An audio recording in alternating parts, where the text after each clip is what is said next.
নমস্কাৰ স্বাগতম মিত্ৰৰ বাতৰিলৈ ষ্টুডিঅ'ত মই প্ৰাঞ্জল হাজু হল বিজেপিৰ চূড়ান্ত প্ৰাৰ্থী তালিকালৈ গুৱাহাটীত উপস্থিত মুখ্যমন্ত্ৰী মাজনিশা দিল্লীৰ পৰা গুৱাহাটীত উপস্থিত হল মুখ্যমন্ত্ৰী আজি আনুষ্ঠানিকভাৱে ঘোষণা কৰিব প্ৰাৰ্থী তালিকা টিকট কটা গ'ল বিজেপিৰ কেইবাজনো বিধায়কৰ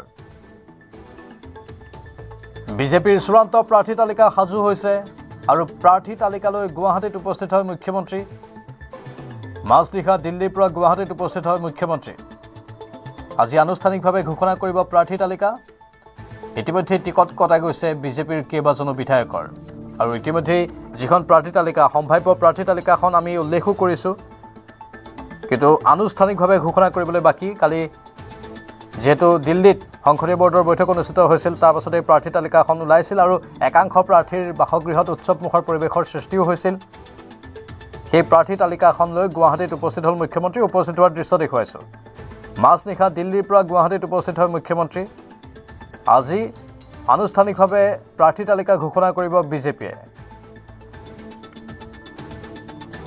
আৰু বিজেপিৰ প্ৰাৰ্থী তালিকাত সিলমোহৰ সংসদীয় বৰ্ডৰ দিল্লীত প্ৰধানমন্ত্ৰীৰ উপস্থিতিত অনুষ্ঠিত হোৱা বৈঠকত ৮৮টা সমষ্টিৰ বাবে বিজেপিৰ প্ৰাৰ্থী নাম চূড়ান্ত হয় নিউজ ১৮ৰ হাতত পৰিছে বিজেপিৰ প্ৰাৰ্থী তালিকা আৰু সেই প্ৰাৰ্থী তালিকাখন আমি কালি নিশাৰে পৰা সম্প্ৰচাৰ কৰি আছো জালুকবাৰীত ডক্টৰ হিমন্ত বিশ্ব শৰ্মা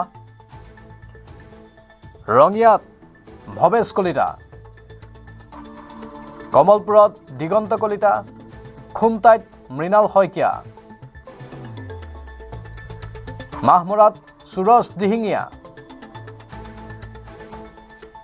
নাহৰকটীয়াত তৰংগ গগৈ টিংখাঙত বিমল বৰা ডিবত সুশান্ত বৰগোহাঁই গোলাঘাটত অজন্তা নেওগ দিছপুৰত প্ৰদ্যুৎ বৰদলৈ পলাশবাৰীত হিমাংশু বৈশ্য গুৱাহাটী মধ্যত বিজয় গুপ্তা নিউ গুৱাহাটীত দীপ্লু ৰঞ্জন শৰ্মা মঙলদৈত নীলিমা দেৱী তিনিচুকীয়াত পুলক গোহাঁই মাকুমত সঞ্জয় কিষাণ লামডিঙত শিলাদিত্য দেৱ মৰিগাঁৱত ৰমাকান্ত দেউৰী বৰহমপুৰত জিতু গোস্বামী নগাঁৱত ৰূপক শৰ্মা ৰহা শশীকান্ত দাস বিশ্বনাথত পল্লৱ লোচন দাস যোৰহাটত হিতেন্দ্ৰনাথ গোস্বামী ডিগবৈত সুৰেণ ফুকন চিপাঝাৰত পৰমানন্দ ৰাজবংশী খোৱাঙত চক্ৰ গগৈ দেৰগাঁৱত মৃদুল দত্ত বিজনীত অৰূপ দে কাটিগড়াত কমলাক্ষদেৱ পুৰকায়স্থ তামুলপুৰত বিশ্বজিৎ দৈমাৰী আমৰিত তুলিৰাম ৰংহাং নদুৱাৰত পদ্ম হাজৰিকা সৰুপথাৰত বিশ্বজিৎ ফুকন নলবাৰীত জয়ন্তমল্ল বৰুৱা জাগিৰোডত পীযুষ হাজৰিকা নগাঁৱত ৰূপক শৰ্মা ৰঙাপুৰাত কৃষ্ণ কমল তাঁতী টিহুত চন্দ্ৰমোহন পাটোৱাৰী বৰক্ষেত্ৰীত নাৰায়ণ ডেকা ভৱানীপুৰ সৰভোগত ৰঞ্জিত কুমাৰ দাস ৰামকৃষ্ণনগৰত বিজয় মালাকাৰ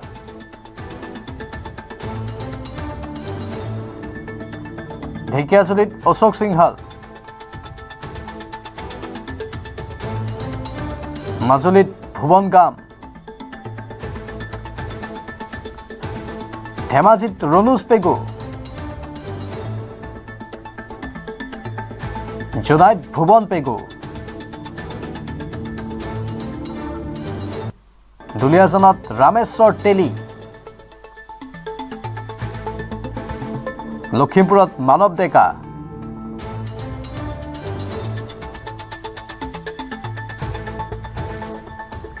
এয়া হৈছে বিজেপিৰ প্ৰাৰ্থী তালিকা আৰু ইতিমধ্যে আমি কৈছোঁ আনুষ্ঠানিক ঘোষণা বাকী আজি আনুষ্ঠানিকভাৱে ঘোষণা কৰিব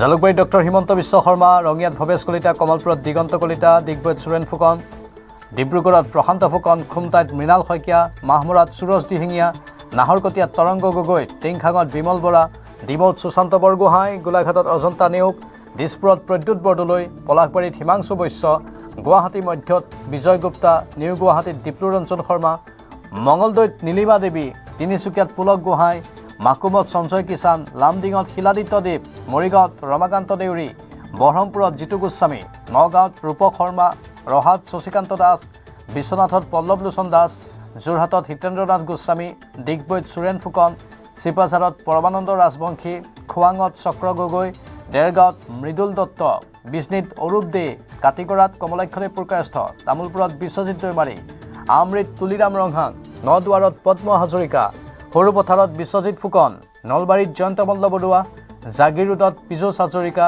নগাঁৱত ৰূপক শৰ্মা ৰঙাপুৰত কৃষ্ণকমল তাঁতী টিহুত চন্দ্ৰমোহন পাটোৱাৰী বৰক্ষেত্ৰীত নাৰায়ণ ডেকা ভৱানীপুৰ সৰভোগত ৰঞ্জিত কুমাৰ দাস ৰামকৃষ্ণ নগৰত বিজয় মালাকাৰ ঢেকীয়াজুলিত অশোক সিংহাল মাজুলীত ভুৱন গাম ধেমাজিত ডাক্তৰ অনুজ পেগু জোনাইত ভুৱন পেগু দুলিয়াজানত ৰামেশ্বৰ তেলী লখিমপুৰত মানৱ ডেকা এয়া হৈছে সম্ভাৱ্য প্ৰাৰ্থী তালিকা মাত্ৰ আনুষ্ঠানিক ঘোষণাৰ বাবে এতিয়া সকলোৰে অপেক্ষা কালি দিল্লীত এই প্ৰাৰ্থী তালিকা চূড়ান্ত হোৱাৰ পাছতেই মাজনিশা গুৱাহাটীত আহি উপস্থিত হয় মুখ্যমন্ত্ৰী হিমন্ত বিশ্ব শৰ্মা আৰু আজি বিজেপিয়ে যেহেতু প্ৰাৰ্থী তালিকা ঘোষণা কৰিব প্ৰাৰ্থী তালিকা প্ৰকাশ নহওঁতেই নিশা মন্ত্ৰী প্ৰশান্ত ফুকনৰ বাসগৃহত উৎসৱমুখৰ পৰিৱেশ দেখিবলৈ পোৱা গ'ল প্ৰশান্ত ফুকনৰ ঘৰৰ পদূলিত নাচি বাগি আনন্দ প্ৰকাশ পৰিয়াল তথা সমৰ্থকৰ দৃশ্য দেখুৱাইছোঁ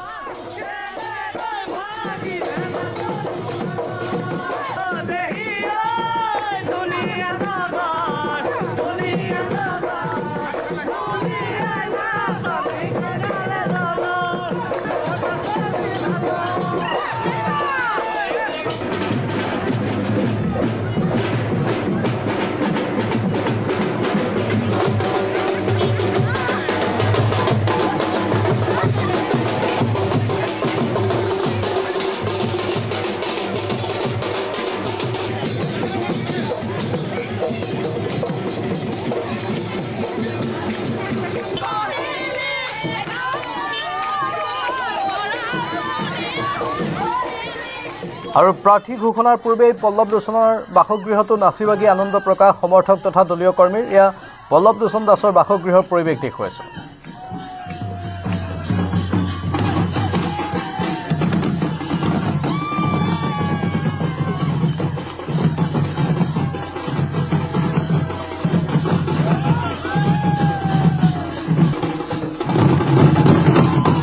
আনফালে বিজেপিৰ প্ৰাৰ্থী ঘোষণাৰ পূৰ্বে নিশা মঙলদৈত আবতৰীয়া দীপাৱলী মঙলদৈ সমষ্টিত ৰাজ্যিক মহিলা মৰ্চাৰ সভানেত্ৰী নীলিমা দেৱীয়ে বিজেপিৰ প্ৰাৰ্থিত্ব পোৱাটো প্ৰায় নিশ্চিত টিকট প্ৰায় নিশ্চিত হোৱাৰ পিছতে বিজেপি নেত্ৰী নীলিমা দেৱীৰ বাসগৃহত উৎসৱমুখৰ পৰিৱেশ ফটকা ফুটাই ফূৰ্তি আনন্দ কৰিলে নীলিমা দেৱীৰ পৰিয়াল তথা সমৰ্থকে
আৰু সঞ্জয় কিষাণৰ বাসগৃহতো একেই পৰিৱেশ। অৱশ্যে সঞ্জয় কিষাণ যেতিয়া বৰঝাৰ বিমানবন্দৰত আহি উপস্থিত হয় তেতিয়া তেওঁৰ একাংশ সমৰ্থক আৰু দলৰ একাংশ কৰ্মী আদৰণি জনোৱাৰ দৃশ্য দেখুৱাইছোঁ।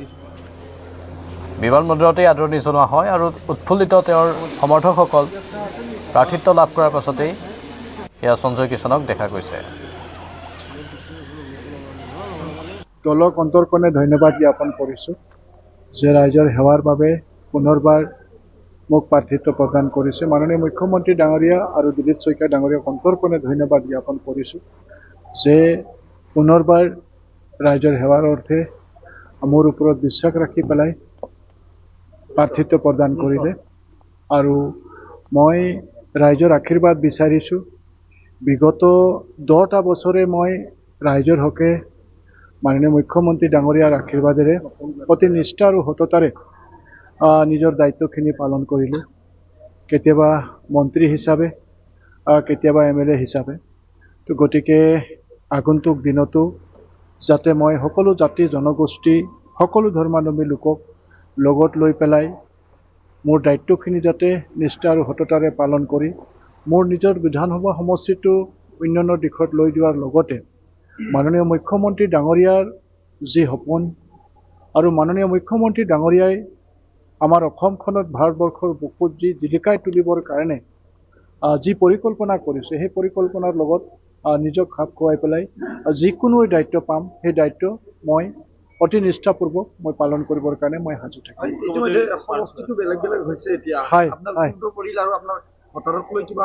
ইতিমধ্যে মাননীয় মুখ্যমন্ত্ৰী ডাঙৰীয়া মোক ক'লে যে সঞ্জয় তুমি মাকুম যিটো নতুন মাকুম বিধানসভা সমষ্টি হ'ল আমাৰ তিনিচুকীয়া জিলাখনত আৰু সৌভাগ্যবশতঃ উক্ত মাকুম বিধানসভা সমষ্টিতে ঢেলাখাট চাহ বাগিচা বুলি এখন বাগান আছে আৰু সেই বাগানৰে এটা শ্ৰমিক লাইনত সঞ্জয় কিষাণৰ জন্ম। তো গতিকে বিগত 10-15 বছৰেই মই মোৰ নিজৰ অঞ্চলবাসীক সেৱা কৰিবৰ কাৰণে সেই সুযোগ পোৱা নাছিলোঁ আৰু ভাল লাগিছে যে এইবাৰ মোৰ নিজৰ অঞ্চলবাসীক সেৱা কৰিবৰ কাৰণে এটা সুবিধা পাইছোঁ। কিন্তু লগতে যথেষ্ট দুখ বেদনাও আছে যে বিগত 10টা বছৰে যিসকল তিনিচুকীয়া সমষ্টিৰ বাকী ৰাইজে মোক আৰু বিজেপিৰ প্ৰাৰ্থী ঘোষণাৰ পূৰ্বে যোৰহাটত হিতেন্দ্ৰ নাথ গোস্বামীৰ বাসগৃহত দলীয় নেতাকৰ্মী তথা সমৰ্থকৰ ভিৰ। হিতেন্দ্ৰ নাথ গোস্বামীৰ বাসগৃহত উপস্থিত হৈ দলীয় কৰ্মী সমৰ্থকে দিলে শুভেচ্ছা। অৱশ্যে এতিয়াও বিজেপিয়ে ঘোষণা কৰা নাই প্ৰাৰ্থী তালিকা। প্ৰাৰ্থীৰ তালিকা চূড়ান্ত হোৱাৰ পূৰ্বে তামোলপুৰত বিশ্বজিৎ দৈমাৰীৰ বাসগৃহত দলীয় নেতাকৰ্মী তথা সমৰ্থকৰ ব্যাপক ভিৰ। টিকট ঘোষণাৰ পূৰ্বে উৎসাহিত জনতাই ভিৰ কৰিছে বিশ্বজিৎ দৈমাৰীৰ বাসগৃহত। সমষ্টিটোৰ কেইবাটাও প্ৰান্তৰ পৰা ওলাই আহিছে দলীয় কৰ্মী তথা সমৰ্থক। বিশ্বজিৎ দৈমাৰীৰ নেতৃত্বত উলিওৱা নিৰ্বাচনী ৰেলীত অংশগ্ৰহণ কৰে সহস্ৰাধিক লোকে।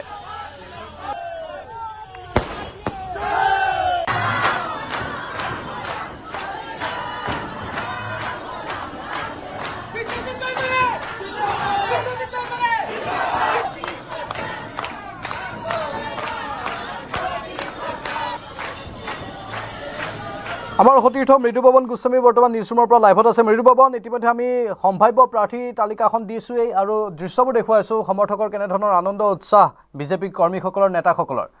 আপোনাৰ লগত আৰু কি কি তথ্য আছে আজি আনুষ্ঠানিকভাৱে যিহেতু ঘোষণা হ'ব প্ৰাৰ্থী তালিকা? হয় প্ৰাঞ্জল, এটা কথা নিশ্চিত যে আজি আনুষ্ঠানিকভাৱে বিজেপিৰ প্ৰাৰ্থী তালিকা ঘোষণা হ'ব আৰু চাগে দিনৰ 10 বজাত এই প্ৰাৰ্থী তালিকা আনুষ্ঠানিকভাৱে ঘোষণা হোৱাৰ সম্ভাৱনা আছে।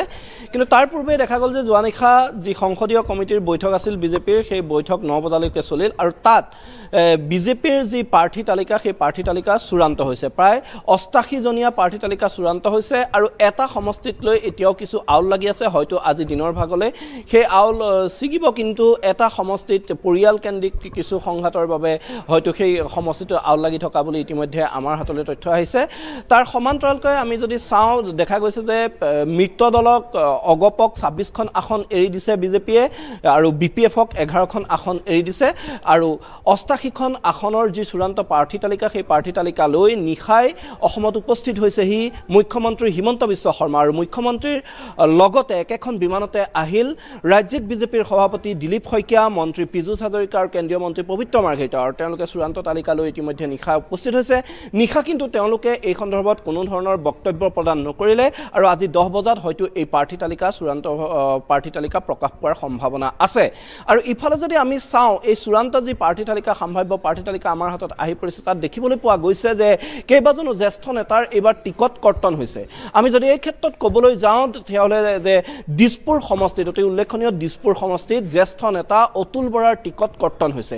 তাৰ পৰিৱৰ্তে দিছপুৰ সমষ্টিত প্ৰাৰ্থিত্ব লাভ কৰিছে যোৱা কালিৰ দিনটোত বিজেপিত যোগদান কৰা প্ৰদ্যুৎ বৰদলৈ, সাংসদ প্ৰদ্যুৎ বৰদলৈ দিছপুৰত প্ৰাৰ্থিত্ব লাভ কৰিছে আৰু হয়তো দিছপুৰ সমষ্টিত প্ৰাৰ্থিত্ব প্ৰদানৰ প্ৰতিশ্ৰুতিৰে তেওঁক বিজেপি দলত যোগদান কৰোৱা হৈছিল আৰু সেই প্ৰতিশ্ৰুতি অনুসৰিয়ে তেওঁক দিছপুৰ সমষ্টিত সেইদৰে প্ৰাৰ্থিত্ব প্ৰদান কৰা হৈছে। আৰু এই ক্ষেত্ৰত আকৌ যদি আমি চাবলৈ যাওঁ যে পাহাৰৰ ৰাজনীতিটো যথেষ্ট উত্থান পতন এইবাৰ দেখিবলৈ পোৱা গৈছে। এই মুহূৰ্ততো যিহেতু চূড়ান্ত প্ৰাৰ্থী তালিকা ওলোৱা নাই তথাপিতো পাহাৰৰ যদি ডিমা হাছাওকে চাওঁ বা কাৰ্বি আংলঙতে চাওঁ তেতিয়াহ'লে কেইবাগৰাকীও পাহাৰৰ বিধায়কৰ টিকট কৰ্তন হোৱাৰ সম্ভাৱনা এই মুহূৰ্তত প্ৰবল হৈ পৰিছে। তাৰ সমান্তৰালকৈ কিন্তু এইবাৰ তুলিৰাম ৰংহাম আমৰি সমষ্টিত তেওঁ প্ৰতিদ্বন্দ্বিতা আগবঢ়াব। যি কাৰ্বি আংলং স্বায়ত্তশাসিত পৰিষদৰ CM তেওঁ মুখ্য কাৰ্যবাহী বিষয়া, তেওঁ এইবাৰ দিছপুৰলৈ অহাৰ মন মেলিছে আৰু তেওঁ আমৰি সমষ্টিৰ পৰা বিধানসভা নিৰ্বাচনত প্ৰতিদ্বন্দ্বিতা আগবঢ়াই দিছপুৰলৈ অহাৰ পথ প্ৰশস্ত কৰিব। আৰু এনেদৰে যদি আমি চাওঁ যে বিগত সময়ছোৱাত কংগ্ৰেছৰ পৰা বহুকেইজন বিধায়ক তথা প্ৰাক্তন বিধায়কক বিজেপি দলত যোগদান কৰোৱা হৈছিল, তাৰ কিন্তু অধিকাংশই টিকট লাভ কৰিছে। কিন্তু তেনেস্থলত 2-এজন নেতাই সেই টিকট লাভত বঞ্চিত হোৱাও পৰিলক্ষিত হৈছে। যদি আমি চাওঁ যোৰহাটত ৰাণা গোস্বামী আছিল, তেওঁ টিকট লাভ নকৰিলে। একেদৰে যদি আমি দেৰগাঁও সমষ্টিত চাওঁ তেতিয়াহ'লে বিস্মিতা গগৈৰ নাম শেষ মুহূৰ্তলৈকে চৰ্চাত আছিল, কিন্তু বিস্মিতা গগৈয়ে তাত টিকট লাভ নকৰিলে। তাত এগৰাকী জ্যেষ্ঠ বিজেপি নেতা, অতি প্ৰবীণ বিজেপি নেতা মৃদুল দত্তক তাক টিকট প্ৰদান কৰা বুলি এতিয়া এই সম্ভাৱ্য প্ৰাৰ্থী তালিকাত পোহৰলৈ আহিছে। এনেদৰে যদি চাওঁ যে প্ৰবীণ নেতা, নতুন নেতা সকলোকে সন্তুষ্ট কৰি এটা সন্তুলিত এখন প্ৰাৰ্থী তালিকা ইতিমধ্যে কালি যি বিজেপিৰ সংসদীয় কমিটিৰ বৈঠক আছিল সেই বৈঠকত চূড়ান্ত হৈছে। প্ৰধানমন্ত্ৰী নৰেন্দ্ৰ মোদী আৰু ৰাষ্ট্ৰীয় সভাপতি নীতিন নবীনৰ অধ্যক্ষতাত অনুষ্ঠিত হোৱা এই যিখন বৈঠক আছিল এই বৈঠক বহুত দীঘলীয়াকৈ অনুষ্ঠিত হৈছিল আৰু এই বৈঠকতে এতিয়া 88জনীয়া এই বিজেপিৰ প্ৰাৰ্থী তালিকা চূড়ান্ত কৰা হৈছে। মৃদুবাবন, এফালে বিজেপিৰ প্ৰাৰ্থী তালিকা, আনফালে আকৌ কংগ্ৰেছৰ প্ৰাৰ্থী তালিকাৰ কথাও আহিছে। আজি ঘোষণা হ'ব কংগ্ৰেছৰ তৃতীয়খন প্ৰাৰ্থী তালিকা। 40টা সমষ্টিৰ প্ৰাৰ্থীৰ নাম ঘোষণা কৰিব কংগ্ৰেছে। এই সন্দৰ্ভত আৰু কি তথ্য আছে আপোনাৰ লগত?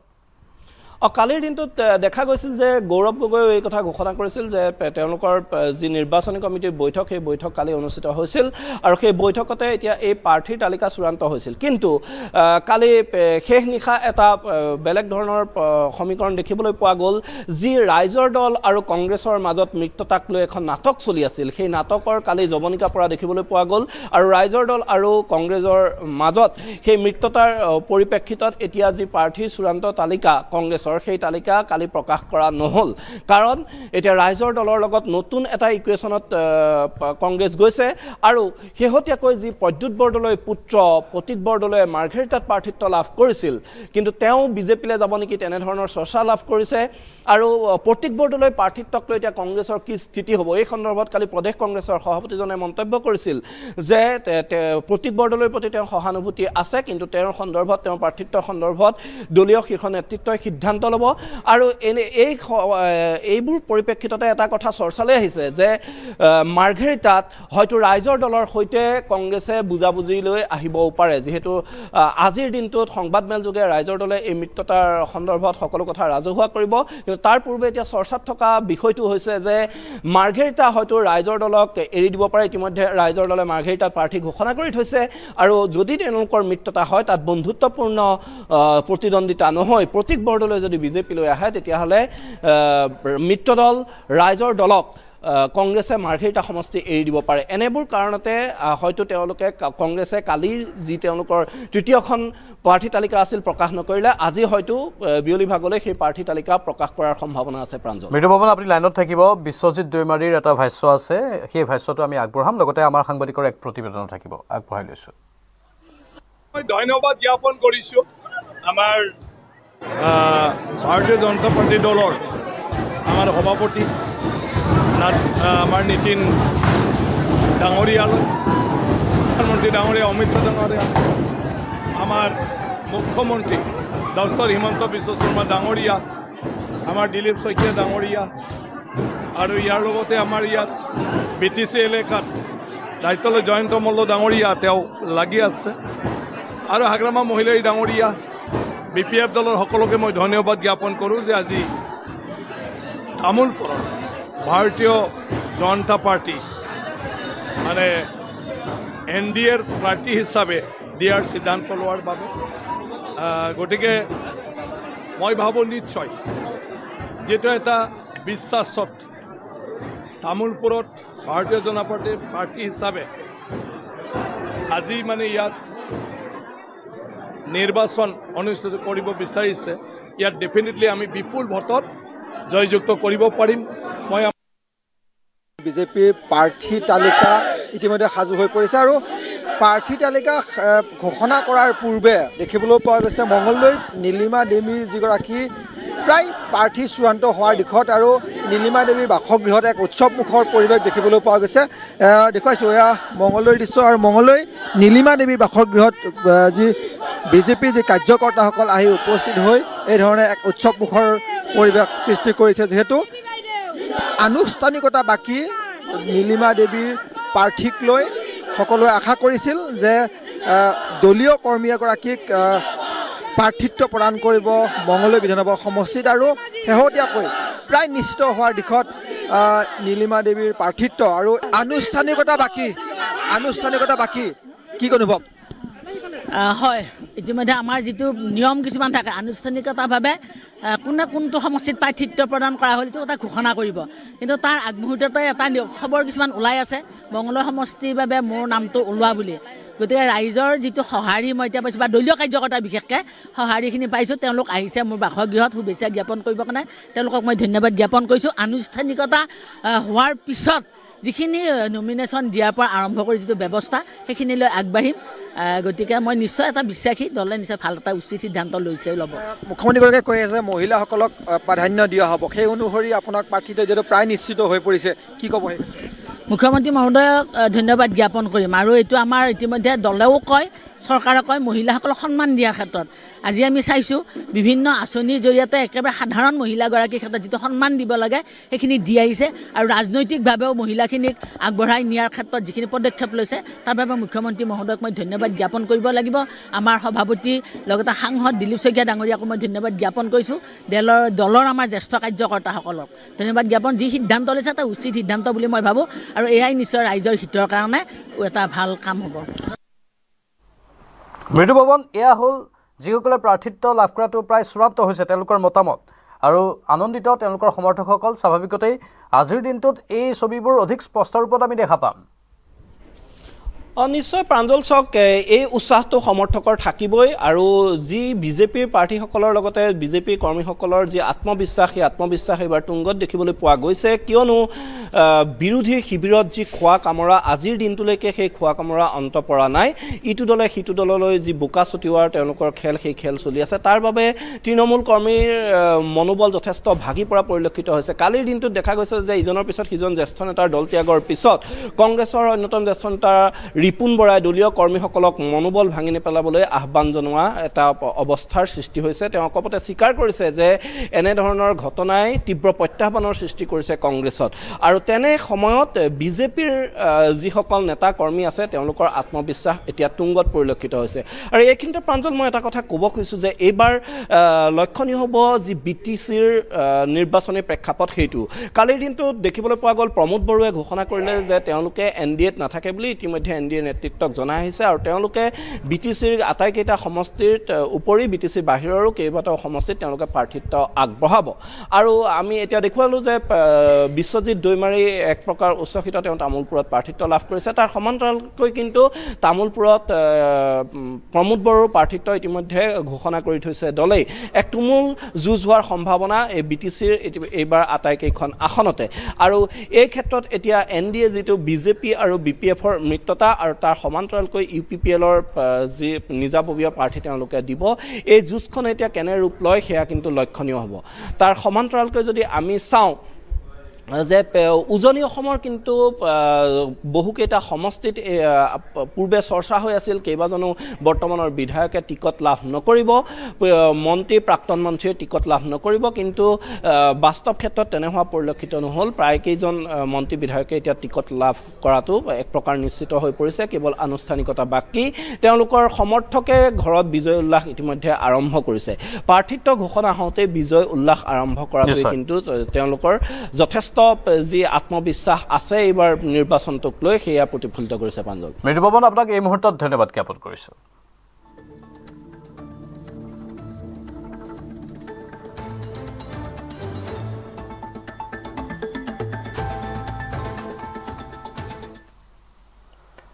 আনফালে আজি প্ৰকাশ পাব অগপৰ প্ৰাৰ্থী তালিকা অগপক বিজেপিয়ে এৰি দিছে 26খন আসন বিজেপিৰ তালিকা প্ৰকাশৰ পিছতে অগপই ঘোষণা কৰিব প্ৰাৰ্থী অগপৰ সমান্তৰালকৈ BPFেও আজি প্ৰাৰ্থী ঘোষণাৰ সম্ভাৱনা আছে BPFক 11খন আসন এৰি দিছে বিজেপিয়ে 89খন আসনত প্ৰতিদ্বন্দ্বিতা কৰিব বিজেপিয়ে আজি প্ৰকাশ পাব অগপৰ প্ৰাৰ্থী তালিকা অগপক ইতিমধ্যে বিজেপিয়ে এৰি দিছে 26খন আসন বিজেপিৰ তালিকা প্ৰকাশৰ পিছতে অগপই ঘোষণা কৰিব প্ৰাৰ্থী কালি নিশালৈকে অসম গণ পৰিষদৰ বৈঠক চলিছিল আৰু সেই বৈঠকতেই তেওঁলোকে সকলো সিদ্ধান্তত উপনীত হ'বলৈ চেষ্টা কৰিছিল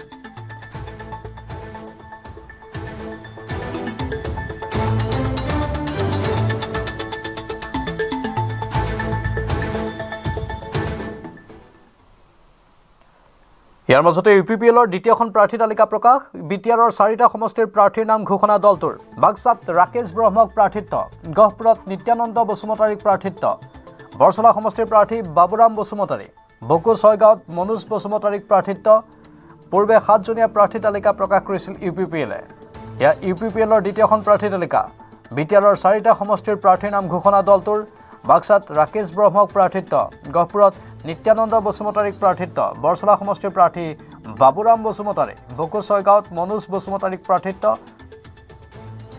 পূৰ্বে 7জনীয়া প্ৰাৰ্থী তালিকাৰ পাছত কালি 4টা সমষ্টিৰ প্ৰাৰ্থীৰ নাম ঘোষণা কৰিছে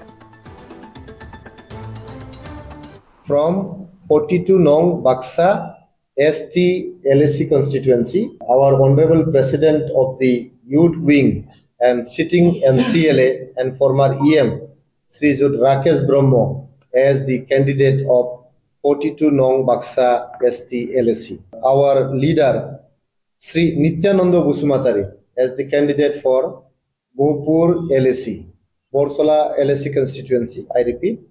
And the name of the candidate is our leader, Sri Baburam Bosumatary.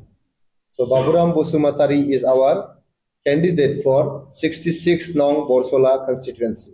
Boko Soigao Scheduled Tribe constituency, and name of the candidate of our United People's Party Liberal is Sri Jud Manoj Bosumatary. I repeat, Manoj Bosumatary is the candidate for 28 Nong Boko Soigao ST constituencies. BJP কেন্দ্ৰীয় নেতৃত্বই আপোনাৰ লগত মানে আলোচনা বহিছে নাই বহা নাই আমিতো 15টা সিটত BTCৰ কণ্টেষ্ট কৰিম আৰু বাহিৰতো 4-5টা সিটত কণ্টেষ্ট কৰিম আৰু এই কথাটো আগতো কৈছোঁ গতিকে আমাৰ দলৰ স্থিতি একদম স্পষ্ট 15টা খেলিম BTCত 15টা আৰু বাহিৰতো 4-5টা সিটত আমাৰ পাৰ্টি যেহেতু আছে আৰু প্ৰাৰ্থীও আছে সেইকাৰণে আমি তাতো মানে কণ্টেষ্ট কৰিম তেনেকৈ কোনো খাস বৈঠক নাই আমিতো NDAত আছিলোঁ যেহেতু আমি নিৰ্বাচনটো খেলিম এই কথাটো আমি কৈ আহিছোঁ যে আমি নিৰ্বাচনটো খেলিম আৰু তাত NDA হিচাপে নহয় আমি ইণ্ডিপেণ্ডেণ্টলি খেলিম এই কথাটো আমি স্পষ্ট কৈছোঁ আৰু NDAৰ পৰা এক প্ৰকাৰ বাদ পৰিল UPPL BPFৰ হৈতেহে মিত্ৰতা কৰিছে বিজেপিয়ে বিটিআৰৰ 15টা সমষ্টিৰ প্ৰাৰ্থী দিব UPPLে বিটিআৰত একেলগে প্ৰচাৰ চলাব BPF আৰু বিজেপিয়ে দিল্লীত এই মন্তব্য কৰে মুখ্যমন্ত্ৰীয়ে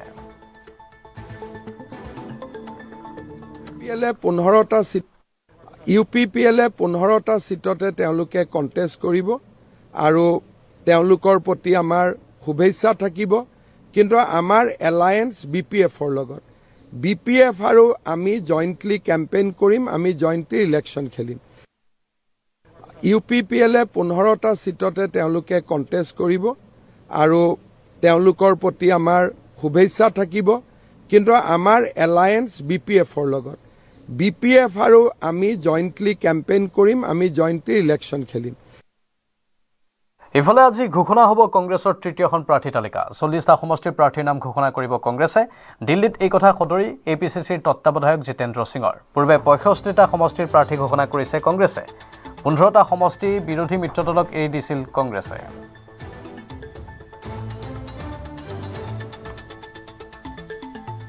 आज CEC मीटिंग हुई और लगभग 40 सीटों के ऊपर चर्चा हुई है और अभी चर्चा पूरी हो नहीं पाई है, कुछ और सीट उसके अंदर बची हुई है। लेकिन मेरा मानना है कि हम कल तक अधिकांश सीटें असम की रिलीज कर देंगे। अभी क्या CP के यहाँ भी मीटिंग में इसके ऊपर डिस्कशन नहीं, आज नहीं, वो हमारा डिस्कशन तो हो चुका है, अभी केरला का डिस्कशन होगा, लेकिन क्योंकि समय बहुत कम है और आगे छुट्टियां भी आ रही हैं तो फिर इसलिए कैंडिडेट्स को कम मिलेगा, इसलिए हमारा प्रयास है कि हम कल तक सारी सीटें हम रिलीज कर दें।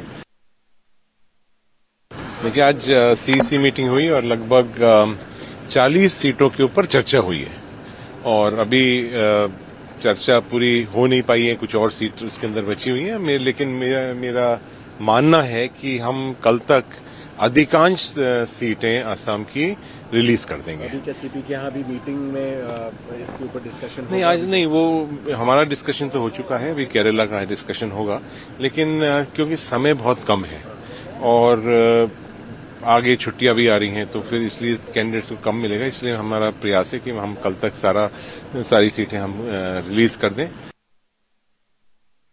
देखिए, आज CEC मीटिंग हुई और लगभग 40 আৰু বিজেপিত যোগদানৰ পিছতে সাংসদ পদ ত্যাগ প্ৰদ্যুৎ বৰদলৈৰ। কেন্দ্ৰীয় গৃহমন্ত্ৰী অমিত শ্বাহকো সাক্ষাৎ কৰে প্ৰদ্যুৎ বৰদলৈয়ে। বিজেপিত যোগদানৰ পাছতেই সাক্ষাৎ কৰে অমিত শ্বাহক। প্ৰদ্যুৎ বৰদলৈক বিধানসভা নিৰ্বাচনত প্ৰতিদ্বন্দ্বিতা কৰাৰ পৰামৰ্শ অমিত শ্বাহৰ আৰু তাৰ পাছতেই যিহেতু প্ৰাৰ্থী তালিকা ঘোষণাও কৰা কথা আমি উল্লেখ কৰিছোঁ, আনুষ্ঠানিকভাৱে ঘোষণা কৰিবলৈ যদিও বাকী, কিন্তু সেই প্ৰাৰ্থী তালিকাখনত দিছপুৰ সমষ্টিৰ প্ৰাৰ্থী হিচাপে প্ৰদ্যুৎ বৰদলৈৰ নামটো পোৱা গৈছে। সংসদ ভৱনত অমিত শ্বাহক সাক্ষাৎ কৰাৰ দৃশ্য দেখুৱাইছোঁ। মুখ্যমন্ত্ৰী হিমন্ত বিশ্ব শৰ্মাৰ সৈতে একেলগে গৈ প্ৰদ্যুৎ বৰদলৈয়ে কেন্দ্ৰীয় গৃহমন্ত্ৰীক সাক্ষাৎ কৰে। কেন্দ্ৰীয় মন্ত্ৰী পীয়ূষ গোয়েলকো এই আলোকচিত্ৰখনত দেখিবলৈ পোৱা গৈছে। Been very kind. He got in touch with me. He spoke with me, and I met him also. He apparently did homework for my background, and he knows everything about me. And he's been very warm and forthcoming, and then suggested that I should contest in the Assam Assembly elections, which of course I have to take a call, and I'll decide. Thank you. অৱশেষত মিত্ৰতা সম্পন্ন কংগ্ৰেছ আৰু ৰাইজৰ দলৰ আসন বুজাবুজিৰ বাবে ডিব্ৰুগড়লৈ ৰাইজৰ দলৰ নেতৃত্ব। কংগ্ৰেছ ৰাইজৰ দলৰ আসন বুজাবুজিত পৰিব চিলমোহৰ। ভাস্কৰী শইকীয়া, ৰাছেল ফুকনে সাক্ষাৎ কৰিব গৌৰৱ গগৈক। আজি দুপৰীয়া সম্বোধন কৰিব সংবাদমেল। গৌৰৱ গগৈৰ প্ৰস্তাৱৰ প্ৰতি অখিল গগৈ দিছে সঁহাৰি।